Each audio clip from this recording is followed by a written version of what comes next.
Hoy en Algo que Contar nuestra invitada tiene muchas facetas. Es licenciada en Historia, ha sido profesora de Historia en el Instituto José Cadalso, directora del Yacimiento Arqueológico Cartella y también miembro muy activa tanto de la Casa de la Memoria de la Sauceda como de la Asociación Amigos de la Biblioteca. Hoy en Algo que Contar vamos a hablar con Malgara García, que tiene mucho que contar. Bueno, pues Malgara García, bienvenida a Algo que Contar. Qué mejor sitio que una biblioteca, ¿no? Para este ratito de charla.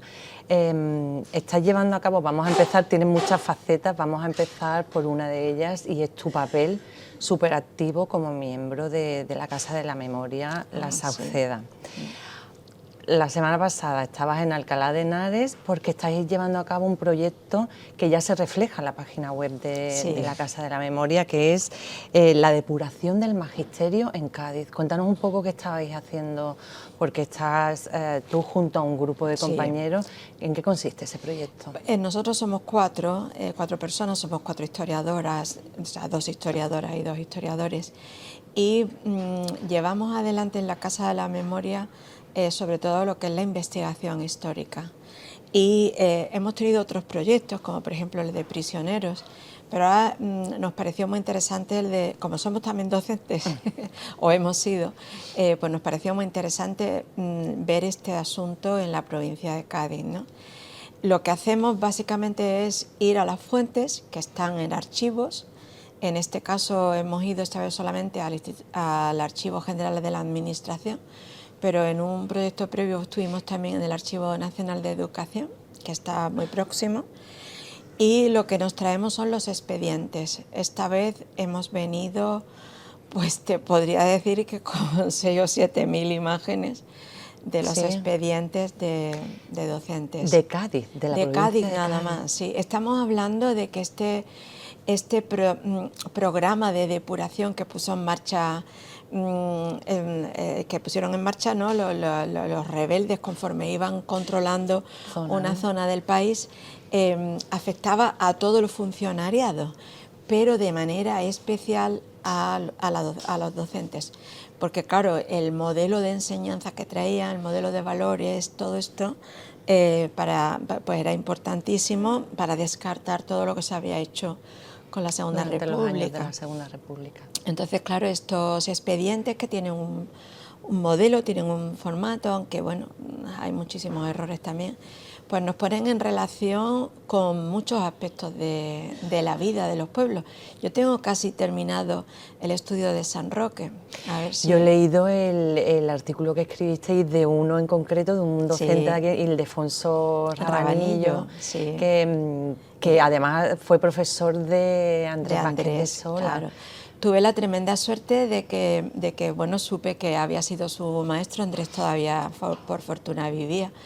Y bueno, pues yo tenía una cierta amistad con él y con su mujer, y lo pude entrevistar y me pudo hablar del maestro. Él pensaba que había sido fusilado, pero no, Rabanillo no. Rabanillo además no era ni de izquierdas, Rabanillo era... Lo que pasa es que era un hombre muy... como te diría, muy comprometido con la enseñanza, ¿no? Y él llevaba para adelante los programas de que estaban en la legalidad, es que también esa es otra. Que se habían aprobado durante la República para la enseñanza. Claro, es que la República, uno de sus pilares para hacer progresar al país es precisamente la enseñanza. Dices que en estos expedientes se ve la vida de pueblo, ¿a qué te refieres? Pues que vemos, por ejemplo, en múltiples aspectos relacionados con la vida de la gente, porque estos informes en realidad son opiniones que dan las nuevas autoridades, que son el comandante de puesto de la Guardia Civil, el cura párroco, alguien de la Falange como padre de familia, el alcalde. Entonces, claro, ahí lo que te están presentando pues son opiniones, no hay ningún fundamento pedagógico, pues es un poco el sentir, ¿no?, de los valores que se están poniendo en marcha y cómo era la sociedad, cómo estaba evolucionando a raíz de aquellos momentos, ¿no? Los comentarios sobre las maestras son diferentes a los de los maestros, los informes que redactan, por ejemplo, la inspección no son tenidos en cuenta, pero los del cura sí, en fin. Y luego, pues, aparecen aspectos como, por ejemplo, tengo para publicar un maestro de aquí maravilloso, que era Francisco Garrido. Por ejemplo, programas como las misiones pedagógicas, que aquí en San Roque tuvimos. Programas que se pusieron en marcha con la guerra, como las milicias de la cultura, que por ejemplo ahí es donde aprendió a leer y a escribir Gabriel Enríquez, que presentamos su libro el otro día, que era analfabeto. Podemos ver, por ejemplo, lo último que hemos visto estos días, un programa que crea la República para evacuar niños en zonas que están siendo especialmente bombardeadas. Hay un programa para esto. Evacuar esos niños, ¿no? Incluso colonias, por ejemplo, tenemos constancia de que hay países que colaboran en el mantenimiento de estas colonias, por ejemplo, en Cataluña. No sé, en multitud de aspectos. 50 años después, bueno, mucho más de 50, 70 años después, todavía queda mucho por estudiar, por investigar, claro, por sacar a la luz, porque lo estás describiendo ahora mismo, sí, ¿no? Tienes que tener en cuenta que durante toda la dictadura, más buena parte de la transición, que mi admirado Jesús Infante la llamaba la transición de nunca acabar, y hay gente que piensa que todavía estamos en ella, no se ha tenido acceso a la documentación. Y claro, los testigos directos en un porcentaje muy grande tuvieron que adoptar el silencio como medida de autoprotección, y en muchos casos ya después que directamente habían fallecido. Con lo que claro, estamos accediendo a informaciones desde hace relativamente poco, ¿no? Y queda mucho trabajo. Queda muchísimo trabajo por hacer. Esa autobiografía que has comentado así, la de la remonarquía española de Jesús Infante, la que tengo yo aquí, Soldado y desafecto, memoria de Gabriel Enríquez, son testimonios muy, muy importantes y que también estáis sacando a la luz. Sí. Jesús Infante, que fue un verdadero genio, o sea, él tenía una capacidad espectacular para lo que era el análisis de la realidad y para expresarlo, ¿no? Era un magnífico literato también. Bueno, que estuvo exiliado en Francia, que tuvo un verdadero boom, un verdadero bestseller con aquel libro que se llamaba el Opus Dei, Historia de la Santa Mafia, que fue prohibido obviamente en España, pero que todo el mundo lo tenía. Pues resulta que cuando fallece Jesús, que él, bueno, es nacido en Ubrique y en los últimos años de su vida los pasó en los barrios, ¿no?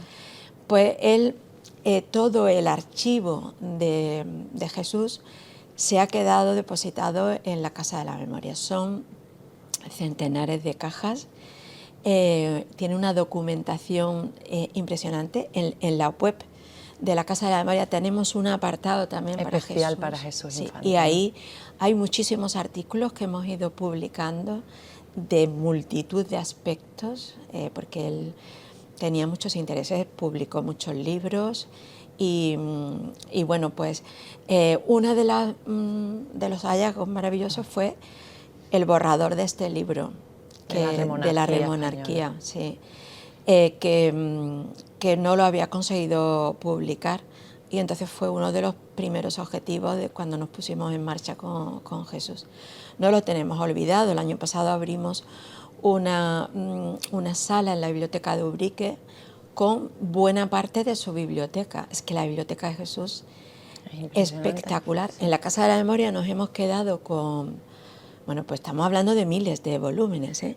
En la Casa de la Memoria nos hemos quedado porque nosotros tenemos ahí una biblioteca especializada en historia de España del siglo XX.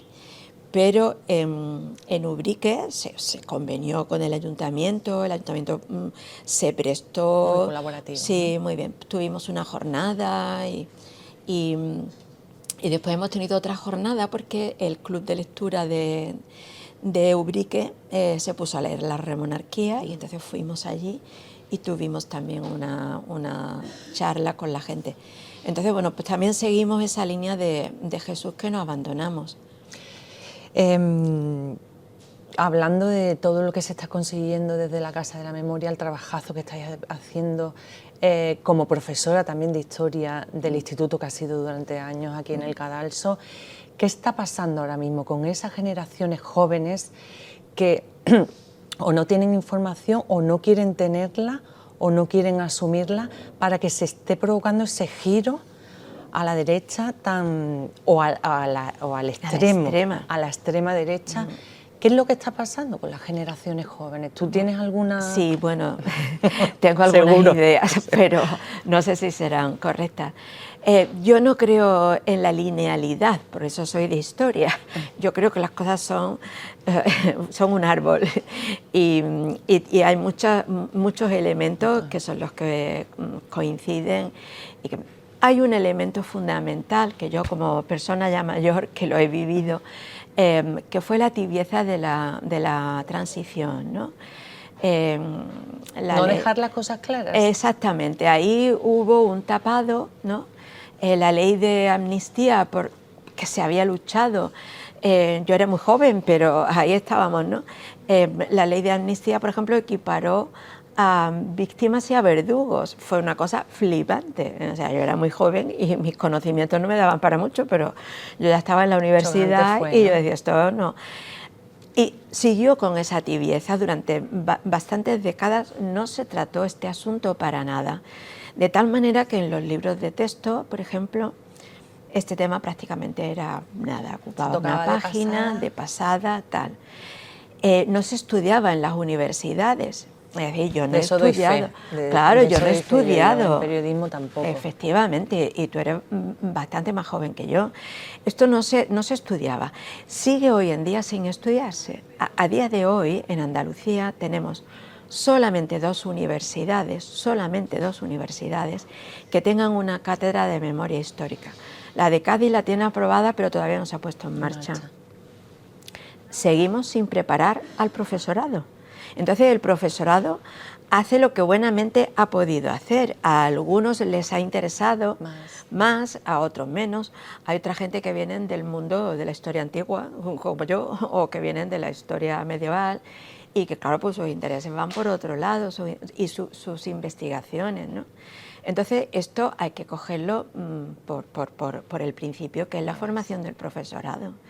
Los CEPs funcionan en base sobre todo a las inquietudes del propio profesorado que está interesado en que estas cosas aparezcan en el aula, pero no existe un programa específico para cursos, grupos de formación, seminarios, como se les llame. Nosotros hemos tenido ahora un encuentro, el segundo encuentro de docentes para la memoria en la Casa de la Memoria hace nada, 2 semanas, y el CEP no nos lo ha cubierto porque no le coincidía con sus prioridades y con sus cosas. Entonces, por ejemplo, al profesorado que ha asistido ni siquiera se le ha contabilizado. Tú sabes que el profesorado tenemos una formación obligatoria, pues no les ha contado, ¿no? O sea, que han ido por voluntad propia, por interés propia. Y por... Exactamente. Entonces, claro, todo esto es institucional, ¿de acuerdo? Entonces tenemos por un lado una dejación, y hay una especie como de tibieza incomprensible, y por otro lado que no se agarra el tema por los pies. Y un tercer paso, que es ya las aulas. Hay mucho profesorado interesado, pero claro, estamos completamente volcados por lo que presiona la sociedad, lo que presiona al alumnado, lo que presiona a las familias, que es la selectividad, las notas, temario, los expedientes, el temario. Hay que concluirlo, porque después al chico, a la chica le pueden preguntar tal cosa, y si tú no lo llevas a ti te entra una ansiedad. Sí, porque puede causar... Entonces tú vas acabando y resulta que te quedas sin tiempo. Dentro de, por ejemplo, Historia de España. ¿Qué pasa con Historia de España? Que solamente la estudia el alumnado de bachillerato. El que no va a bachillerato, en cuarto de la ESO, hace una historia universal. donde se estudia el nazismo, el fascismo, se estudia una historia contemporánea universal. Entonces, claro, de manera muy general, ¿no? Muy sí. general, se estudia Stalin, se estudia... Que sí, que hay que verlo. Hay que verlo, pero... Primero lo de casa. Lo de casa. Entonces, claro, no existe, ¿cómo te diría yo? No confluyen todos los elementos que tienen que confluir. Y ahora ya finalmente, ya la guinda, los tiktokers, estos, y que no sé ni los nombres, ¿no? El alumnado, la juventud en general, tiene acceso a una cantidad ingente e incontrolable de informaciones que son mentira, que son falsas completamente y que son machistas, porque ayer estuvimos celebrando... ayer en la charla exactamente, el 25N. Y bueno, pues la pornografía que hay, el tratamiento de la mujer en los anuncios, todo esto, la industria, ¿no? Porque esto es una industria de la desinformación, pues esto está generando una cantidad de contenidos bueno, pues neofascistoides que no podemos desmontar. ¿Qué hago yo, persona anciana, en una clase de historia explicando al generalísimo cuando allí le ponen 3 vídeos y le dicen no, es que España era un imperio, así. Es que esto, fíjate, que gente con más narices, es que no podemos. Un poco de esperanza. A ver, como me he dedicado a la enseñanza, tengo un poquito de esperanza en 2 facetas. Una es practicar el ejemplo, que... desarrolla la idea, practicar el ejemplo. Practicar el ejemplo, todo el mundo, la ciudadanía. Es decir, nosotros tenemos que ser combatientes, no de tirarnos a las armas, obviamente, porque hay que ser pacifistas, pero tenemos que... esto no puede ser algo que nos pasa... vale, ¿no? Como se dice. Exactamente, o sea, nos estamos jugando el futuro de toda la sociedad, el futuro del planeta. Es decir, ahora mismo los problemas que tenemos son de una envergadura y están tan... metidos por debajo del sistema, que tenemos que mantener una ciudadanía cada vez más comprometida y cada vez más activa. En eso yo sí creo. Tiene esperanza. En eso sí creo.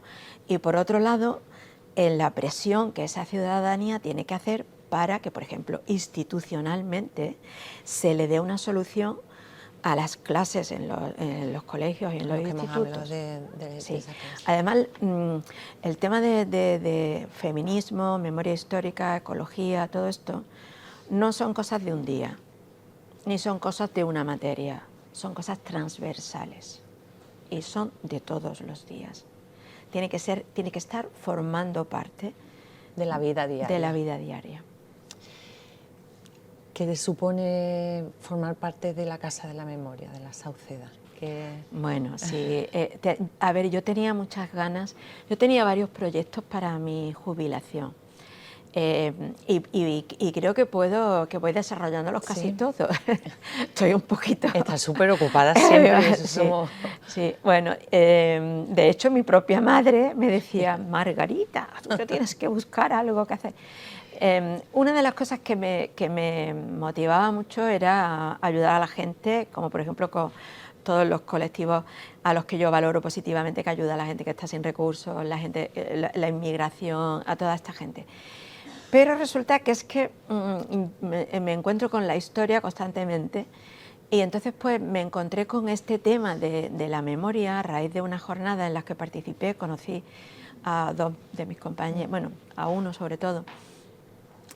Y este tema es un tema que lo vivo desde niña, porque en mi familia, soy de Málaga, en Málaga todo el mundo ha tenido a alguien conocidos de la familia, vecinos, De la en la carretera. Y bueno, pues mi abuela, en mi familia hay muchos casos de personas afectadas, incluso con resultado de muerte, por el tema del golpe y de la guerra y de todo lo que vino después. Mi abuela Remedios me lloraba todas las noches porque no sabía dónde estaba su hermano Andrés. Y mi padre, antes de morir, que ya habían empezado a las fosas y esto, me dijo: nena, encuentra al tío Andrés. O sea, que es ese desaparecido el que me conecto ya con todo lo demás. Bueno, ya te digo, tengo toda la familia mía fuerte, esto, pero es un tema personal. ¿Se hablaba en tu casa? Porque hay muchas familias que tapaban o que no querían tocar ese tema. ¿En tu casa era un tema del que se hablaba? Muy en privado. Mi abuela solamente me lloraba por las noches, cuando estábamos ya las dos solas. Ella me había contado cuentos y tal. Y después, cuando se deshacía su trenza, lloraba por su hermano. Pero mi padre, que era niño, porque mi padre nació en el 31, pero tenía unos recuerdos muy vivos de la guerra. Mi padre me contó todo lo que sabía. Yo tengo testimonios de, por ejemplo, cómo bajó el Corpo Truppe Voluntarie desde Zafarraya y pasó por mi pueblo, pues yo soy de la Sarquía, ¿no? Tengo testimonios.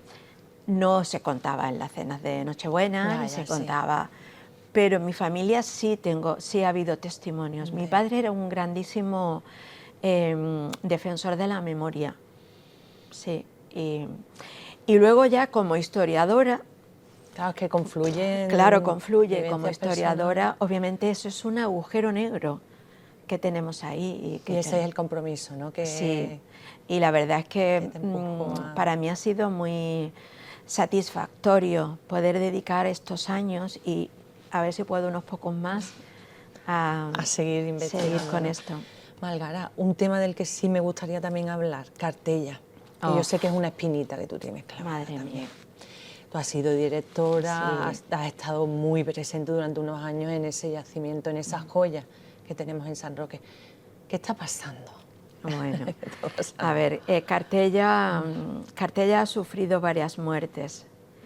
La primera muerte fue la instalación de la refinería, que ya se llevó por delante todo lo que estaba afuera. Ahí se han podido salvar 4 pequeñas cositas, ¿no? Pero bueno, se llevó por delante prácticamente todo lo que era. Si nosotros pensamos en San Roque, tendríamos que pensar en su parriada, tendríamos que pensar en la pólvora, en campamentos. Bueno, pues Cartella solamente conservó intramuros. Esa muerte sigue estando todavía vigente, es decir, ahí todavía hay actuaciones y hay proyectos que no tienen en cuenta a la ciudad, ¿no? Y luego ha sufrido otra muerte institucional, prácticamente yo diría que un abandono hoy en día. Incluso llegó al cierre con una excusa de que estaban haciendo trabajos internos y tal, pero que bueno, pues ha dejado a Cartella descabezada. No hay nada más que 2 personas y media, porque la otra media no ha conseguido en todo este tiempo que se la contrate todavía a tiempo completo, que se dedican a tareas de mantenimiento, y hay una guarda y hay una guía, y ya está. Entonces, claro, nadie que tenga las capacidades o los conocimientos o las posibilidades de redactar un proyecto para, pues, de conservación o de mantenimiento de algo, o de limpieza arqueológica, o de puesta en valor, o de cartelería. Eso no lo pueden hacer el personal que hoy... Que ahora mismo está... Entonces, esto, la Junta de Andalucía, cuando yo entré porque puso en marcha un proyecto magnífico que se llamaba RAYA, Red Andaluza de Yacimientos Arqueológicos. Cartella tiene una importancia internacional, es decir, que en el mundo romano Cartella jugó un papel importantísimo. Entonces, claro, entramos ahí, a mí me llamó la delegación de Cádiz, porque ya te digo, mi formación es en arqueología, y entonces, bueno, pues pusimos en marcha el yacimiento, y bueno, fue un proyecto también maravilloso. Conforme ha ido pasando el tiempo, pues estos temas han ido decayendo. De hecho, la propia Consejería de Cultura ya ha perdido el nombre de Cultura y ahora es de Turismo y después Cultura. Entonces, claro, ¿quién va a llevar a nadie debajo de esas chimeneas y esto? Estando ahí Baelo Claudia. Pero ya te digo que Baelo Claudia también ha sufrido muchísimo desmantelamiento de personal en cuanto a la dirección. O sea, que es dejadez institucional. Sí, dejadez institucional. Es abandono. Es abandono. Es un tema que no interesa a todas las instituciones. A mí me sorprende mucho, por ejemplo, o sea, cuando por ejemplo yo veo que vamos el programa de San Roque para ir a turismo, a Fitur, y Cartella no aparece. Pero bueno, es que no aparece en los museos. Aparece el golf, los barcos, el polo, Sotogrande. Entonces, y culturalmente, con esa joya que tenemos, no... Claro, después el programa cultural de San Roque, por ejemplo, a mí me parece fantástico. O sea, yo además soy usuaria y beneficiaria y todo. Pero hay ahí como un prurito con el patrimonio, como que no, el patrimonio. O sea que está abandonada y entre todos ayudan a que ese abandono se esté haciendo crónico ahora mismo. Claro, la Junta de Andalucía tiene aquí una responsabilidad tremenda, ¿no? O sea, inexplicable, ¿no? Inexplicable, claro. Además, cuando o sea, podría ser un foco Cartella para acoger, porque es tan grande, está todo por hacer, que podría acoger de múltiples especialidades de la ciencia, desde análisis cronológicos para la datación, no solamente arqueológicos, ¿no? Biológicos, antropológicos, del arte, de la economía, podría ser un taller, podría ser un aula permanente, se podrían involucrar múltiples entidades en su... Y yo también creo que el patrimonio es motor de desarrollo, también porque lo he visto a lo largo de mi gestión en Cartella, he visto cómo la Universidad Popular se iba allí y el 100% de un programa que hicimos magnífico con la Universidad Popular, el 100% de usuarios de la Universidad Popular vino a Cartella y trabajó sobre Cartella. Eso aporta unos conocimientos y unas señas de identidad y un sentimiento de pertenencia, una serie de cosas que provoca que luego lo cuides, y lo quieras y que la gente lo conserves. Claro, y que la gente piense en eso. No todo es clac, clac, clac, hacer ese tipo de caja. Hay otras cajas. Sí. Hay otras cajas. Tienes un proyecto también muy bonito, estamos acabando, pero no quiero dejar de pasar la Asociación Amigos de la Biblioteca, Sí. que todos los meses tenéis una agenda que además es muy, muy amplia. Sí. Fue mi amiga Pepi Ruiz la que me llamó, fue la que me metió en este lío. No sabes decir que no. Qué problema. Tengo que hacer terapia con estas cosas. Y nos metimos, en un principio éramos 4, Aurora Ponferrada, María Ángeles Chozas, Pepi y yo. Nos pusimos a redactar qué es lo que queríamos hacer y recorrimos varios departamentos del ayuntamiento hasta que llegamos aquí. Y Santi nos dijo, esto es lo que yo estoy esperando desde hace años. Y bienvenidas. Bienvenida. Después ya, bueno, pues después ya con Rocío Fernández, bueno, maravilla, todo lo que nosotras pedimos. Hablo en femenino, también hay varones, pero la gestión siempre la hemos llevado mujeres. Y entonces, pues, la idea es, son muchas ideas, pero una de ellas es acercarnos un poco al modelo que existe de, a ver, más modestas, ¿no? Pero de universidad para mayores, las aulas para mayores, por ejemplo, que en Algeciras está de la UCA. Porque la Universidad Popular de San Roque, que es una verdadera maravilla, sin embargo, se dedica a aspectos como más prácticos. Nosotras veíamos un hueco en la parte más académica y más del debate, ¿no? de la confrontación y todo esto, ¿no? Y entonces, bueno, pues nos dedicamos más. ¿Cuántos años lleváis? Pues creo que este es el cuarto. El cuarto. Creo que este es el cuarto. Y entonces, bueno, pues lo propusimos, se volcó el ayuntamiento con nosotras a través de bibliotecas y bueno, pues procuramos también darle valor a la gente de aquí. O sea, la inmensa mayoría de nuestros ponentes y de nuestras ponentes son personas de San Roque, del instituto, profesionales de aquí que son muy buenos en lo que hacen o en lo que han hecho. Y darle su sitio, ¿no? A la gente del municipio. Porque nos cruzamos todos los días con cualquier persona en San Roque por las calles y a lo mejor no sabemos que detrás tiene una trayectoria profesional extraordinaria. Entonces, pues también queremos. Y también a jóvenes. Claro, yo como tengo la tremenda suerte de tener ahí a cientos y cientos de alumnos, ¿no? Alumnos maravillosas y maravillosos, pues también darles cabida a la nueva gente que está haciendo cosas muy interesantes, ¿no? Que hay mucho talento. Hay muchísimo talento. Vamos, a ver, para mí es un orgullo que aquel alumno que yo tenía, que no era capaz ni de sentarse en la silla, yo ahora lo vea reponiendo las leches en el Carrefour y lo vea totalmente organizado, lo felicito y me quedo orgullosa. Pero claro, luego también tengo una gente brillantísima que están dirigiendo programas internacionales, dirigiendo hospitales o llevando a cabo investigaciones de muchísimo valor. Es la grandísima suerte, que la grandísima suerte mía ha sido dedicarme a la docencia. A la docencia. Sí. Malgara García, muchísimas gracias por este ratito. Bueno, pues tenemos que repetirlo, ¿eh? Vale, de vez en cuando. Vale.